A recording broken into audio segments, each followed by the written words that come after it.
Bismillahirrahmanirrahim. Assalamu alaikum. Hey everyone, welcome back to the channel. Today we are diving into one of the most exciting fields in tech right now, machine learning. Whether you are a beginner or you have been exploring the world of AI for a while, this video is going to give you a solid understanding of how ML is transforming industries and how you can get started on your own ML journey. So, this is our first lecture, and in this we are going to discuss about the supervised learning setup. So let's have a look. सबसे जो पहली चीज़ है, मैं आपको इसके references दिखाना चाहूँगी. ये वो रेफरेंसेस हैं जहाँ से मैंने ये स्लाइड्स जो हैं वो प्रिपेयर की हैं, और आपको किलन वैन बर्गर का जो मशीन लर्निंग का कोर्स है, it will help you out. अगर आपको इसमें से कोई चीज़ समझ नहीं आती तो you will go to the link and और आप उससे बहुत कुछ सीख सकते हैं. सो जनाब, ये जो हमारा फर्स्ट लेक्चर है इसमें हम सुपरवाइज्ड लर्निंग की बात करेंगे, और ये कुछ बहुत ही ज़्यादा इंपॉर्टेंट बातें हैं. शायद इन कुछ fundamental concepts for the time being आपको बहुत ज़्यादा बोरिंग लगें, बट अगर ये कॉन्सेप्ट्स आपके बिल्कुल स्ट्रॉन्ग होते हैं तो आई प्रॉमिस यू कि आपको हर चीज़ आइडेंटिफाई करने में बहुत ज़्यादा आसानी हो जाएगी. सो चाहे आपको ये बोरिंग लगे, चाहे आपको इंटरेस्टिंग लगे, आपने दोनों ही केसेस में बिल्कुल चिप रहना है इस सीरीज़ के साथ. सो जनाब, व्हाट इज सुपरवाइज्ड लर्निंग? आपके पास जो स्क्रीन पे डेफिनेशन नज़र आ रही है वो है predicting the real value labels for unseen data based on the label instances. तो अब हम इसको समझने की कोशिश करते हैं. आपके सामने एक डाटा सेट गिवन है, और उस डाटा सेट में हम पहले डाटा सेट चेंज करते हैं. ये देखें, ये जो डाटा सेट है इसमें आपके पास हाइट, वेट है, बीपी सिस्टोलिक है, बीपी डायस्टोलिक है और हार्ट डिजीज़ है. ये आपके पास कुछ इनमें से जो है कहलाते हैं फीचर वेक्टर, और इसमें से और फीचर वेक्टर में क्या क्या चीज़ें आएंगी? हाइट, वेट, बीपी सिस्टोलिक यानी ऊपर वाला बीपी, एंड बीपी डायस्टोलिक यानी नीचे वाला BP, and the last one is the heart disease. ये आपके पास कहलाता है label vector. This is no no yes yes, ये जो वर्टिकली है ये आपका लेबल वेक्टर है, बट हम सिंगल लेबल एक फीचर वेक्टर के लिए इस्तेमाल करेंगे. जैसे अगर हमारे पास हाइट 62 है, वेट 70 है, बीपी सिस्टोलिक 120 है, बीपी डायस्टोलिक 80 है, तो we want to know that के the patient is suffering from heart disease or not. Okay, so क्योंकि ये एक ना होने के बावजूद चार हैं, इसीलिए ये वेक्टर है, आपको पता है, और हम इसको कहते हैं फीचर वेक्टर. ये सारे हमारे पास फीचर्स हैं चारों, height, weight, BP systolic, BP diastolic, और यही सारी चीज़ें आपको मदद करती हैं क्वांटिफाई करने के लिए कि जो आपका पेशेंट है वो हार्ट डिजीज से सफ़र कर रहा है या नहीं. अब हमें पता चल गया हमारे पास ये हमारे पास x1 है, ये x2 है, ये x3 है, ये x4 है, सॉरी ये x5 है, ये x6 है, देन x7. अगर मैं x1 की बात करूँ, मैं कहूँ x1 फीचर वेक्टर मुझे बताइए, तो आप कहेंगे 62, 70, 120 एंड 80. अगर मैं आपसे कहूँ x5 बताइए तो आप मुझे बताएंगे 67, 100, 140 एंड 85. ओके, और उसका कॉरस्पॉन्डिंग लेबल क्या है हमारे पास? यस, इसको हम x से रिप्रेजेंट करते हैं, एंड दिस इज आर. अगर ये हमारे पास x5 है तो इसको हम ले लेते हैं y5, ताकि आपको जो है आइडेंटिफाई करने में आसानी हो. फीचर वेक्टर हो गया, लेबल वेक्टर हो गया. अब कुछ बात करते हैं वो वाला डाटा जिसमें आपके पास लेबल्स गिवन है और कुछ लेबल्स जो हैं वो आपके पास गिवन नहीं है. वो जिसके लेबल्स आपके पास गिवन है ये आपके पास कहलाता है जनाब ट्रेनिंग डाटा. ट्रेनिंग डाटा क्या होता है? ये बिल्कुल ऐसे ही है जैसे आप एग्ज़ाम देने के लिए मैं आपको कुछ टॉपिक्स पढ़ाऊँ, और कुछ टॉपिक्स पढ़ाने के बाद जो है जाहिर सी बात है वो तो सीन डाटा होगा, आप पढ़ेंगे वो टॉपिक्स, आपको पता होगा, एंड देन फिर मैं आपका टेस्ट लूँ based on the previous knowledge जो मैंने आपको दी थी. उसके बिहाफ पे मैं आपसे आपका एग्ज़ाम लूँ जिसमें आपके पास उसके आंसर्स गिवन नहीं होंगे कि भाई अगर इस तरह का डाटा होगा तो आप बताइए कि आपके पास रिजल्ट्स क्या आएंगे. बिल्कुल ये एग्ज़ाम सिस्टम वाला ही है कि पहले आप अपने आपको ट्रेन करते हैं, देन आपका टेस्ट लिया जाता है कि आपकी ट्रेनिंग कितनी अच्छी हुई है.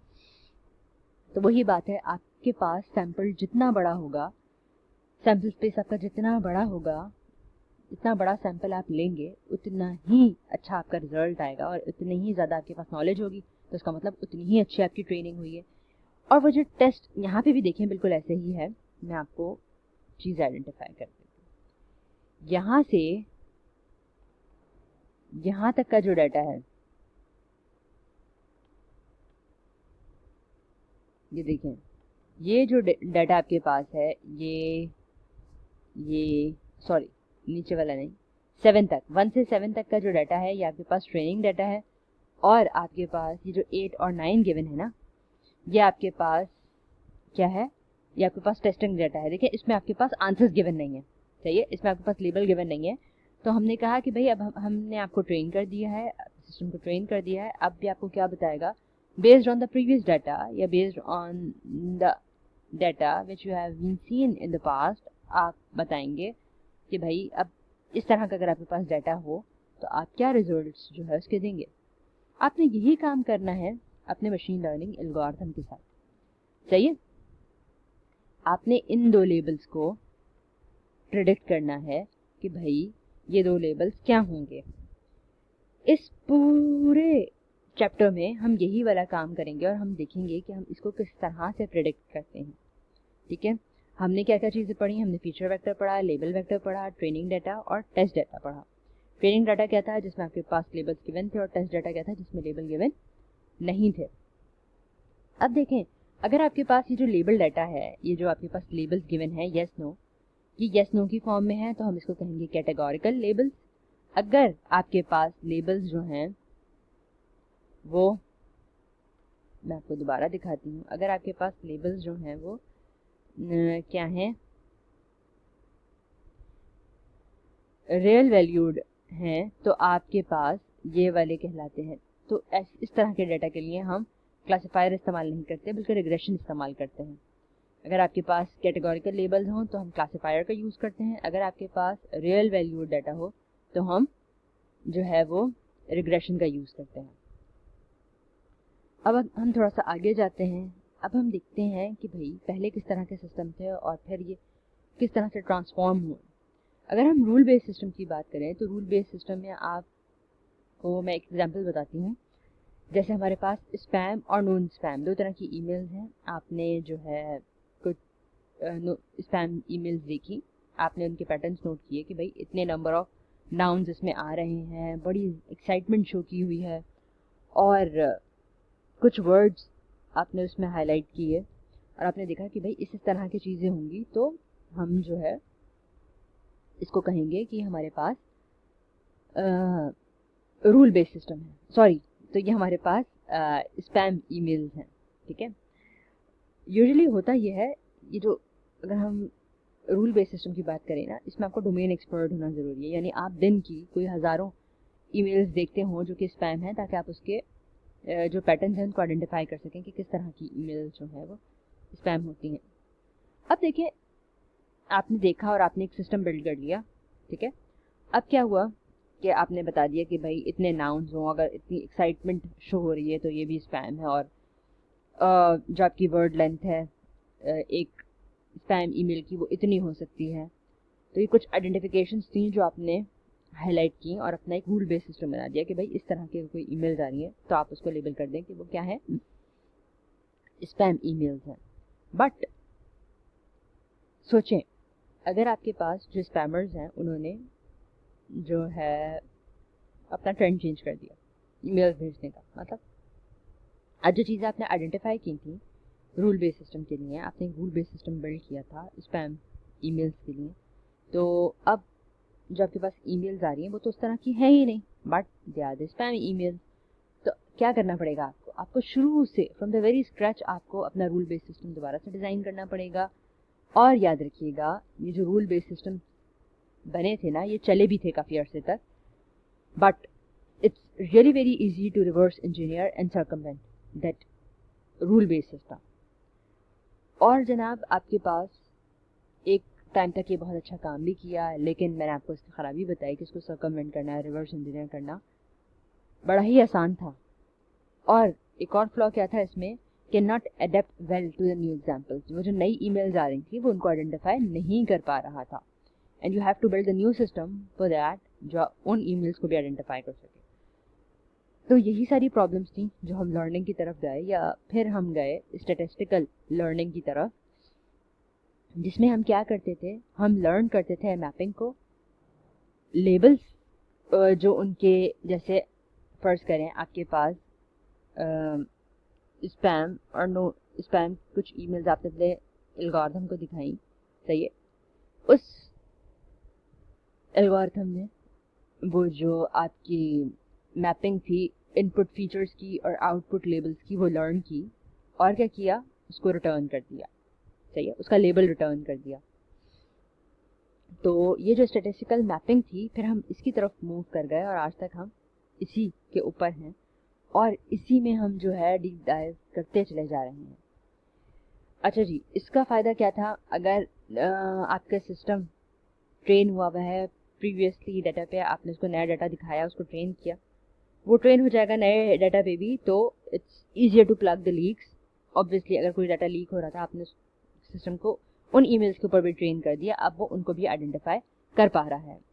It's not really very easy to circumvent और reverse engineer in all cases, तो इसका मतलब है it's safe and secure, and new जो ईमेल्स थी उनको भी अडेप्ट कर रहा था। तो फिर हम लर्निंग की तरफ ही मूव कर गए। अब देखते हैं हम आगे इसकी फॉर्मुलाइजिंग की तरफ चलते हैं, फॉर्मुलाइज करके देखते हैं। अब आपको समझ आ रहा होगा, ये जो डी लिखा हुआ है ये आपका डाटा सेट है जो आपके पास पीछे गिवन था। ये देखें, ये डी आपके पास पूरा डाटा सेट है, कंप्लीट डाटा सेट, जिसमें आपके पास इनपुट फीचर्स भी हैं और आउटपुट लेबल्स भी हैं। और इसमें x1 क्योंकि वेक्टर है, आपको पता चल रहा है ये फीचर वेक्टर है, और हमने जो फीचर वेक्टर देखा था वो 4 डायमेंशनल फीचर वेक्टर था, जिसमें हाइट, वेट, बीपी सिस्टोलिक और बीपी डायस्टोलिक था। उसके कॉरेस्पॉन्डिंग आपके पास लेबल्स गिवन थे, और ये लेबल y1 x1 आप इस इक्वेशन को बड़े आराम से देख सकते हैं इसके थ्रू। ये देखें, ये आपके पास x1 है 62, 70, 120, 80, ये पूरा आपके पास x1 आ गया, और y1 क्या है आपके पास, NO। अगर हम x2 की बात करें तो 72, 90, 110, 70 एंड उसका कॉरेस्पॉन्डिंग लेबल है नो, ये आपके पास y2 आ गया। तो ये इक्वेशन जो है वो सबसेट है, x और y से मिलकर बनी हुई है। और अब हम बड़ा ही इम्पॉर्टेंट पॉइंट जो कि लिखा हुआ है, जो मशीन लर्निंग पढ़ने की हमारी फर्स्ट असम्पशन है, उसको डिस्कस करेंगे, बट उसको डिस्कस करेंगे हम अपने नेक्स्ट लेक्चर में।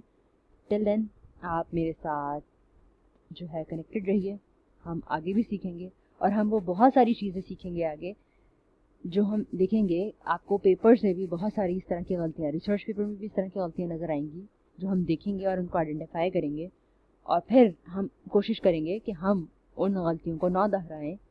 ठीक है, तो thank you so much, I will be there with the next lecture. Allah.